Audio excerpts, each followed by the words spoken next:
Timo lokruoge bura e chik omenda mar rido kenge mago mag choko osuru ne ikruok ne omenda mag 2026-2027 ka ipimo kod higni ma okalo e paro mar chik omenda kata finance bill ma higani mar 2026 migawono geto yaro adita mar osuru ma ok biwo osigo mar osuru ne Jokenya manok.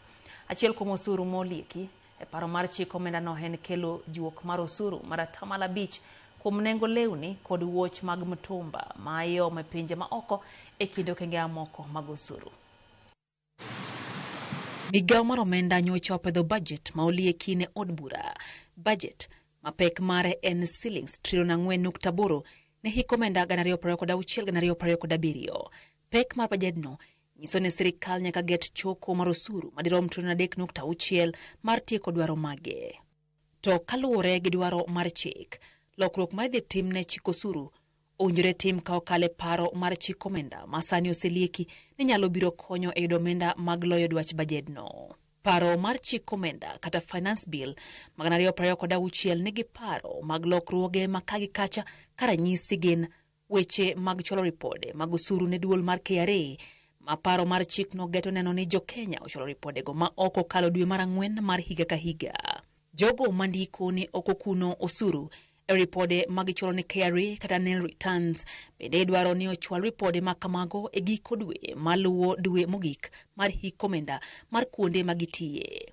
Ranyisi en jogo machiwo ripode manie kind dwe mar 1 nyaka dwe mar 12 higa ka higa idwaro ni ochwal ripode mag nil return kapok okadho giko dwe mar 1. Paro mar chik omenda ma higani geto juogo osuru kuom lewni gi wuoch ma igole pinje ma oko ma otesi ni mitumba ka osuru mar 5% mar nengo mwandu igeto juogi kuom mitumbago motelo ne chiwogi ne jogo ma owarogi e pinje ma oko. Sirkal bende geto kete tim chenro mar juogo osuru ma ok tin 15% ne kembe madongo ma okeyo bedege e pinje. Mano kata obedo ni nitie moko kuomgi mayande osebedo gi winjruok moko gi sirkal fuong'onegi osuru.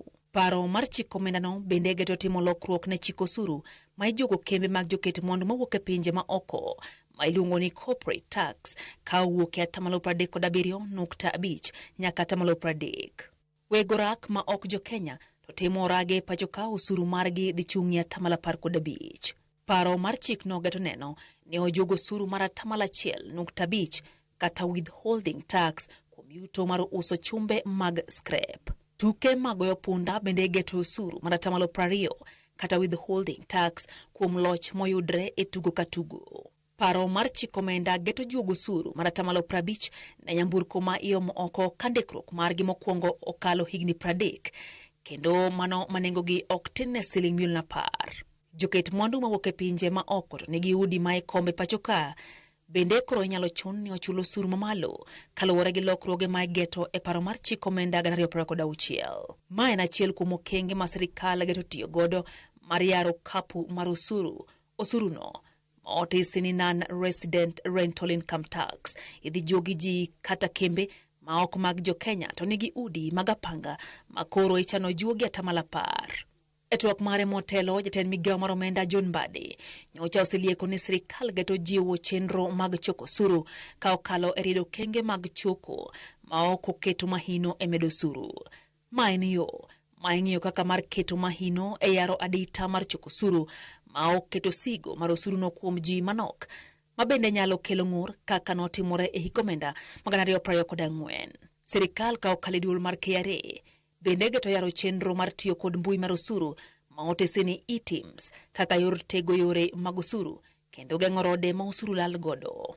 Koro ni to oganda rito maneno kuku mar paro mar chikno kod lokruoge ma ibiro timne kapok okale ne ikruok ne ik omenda manyien.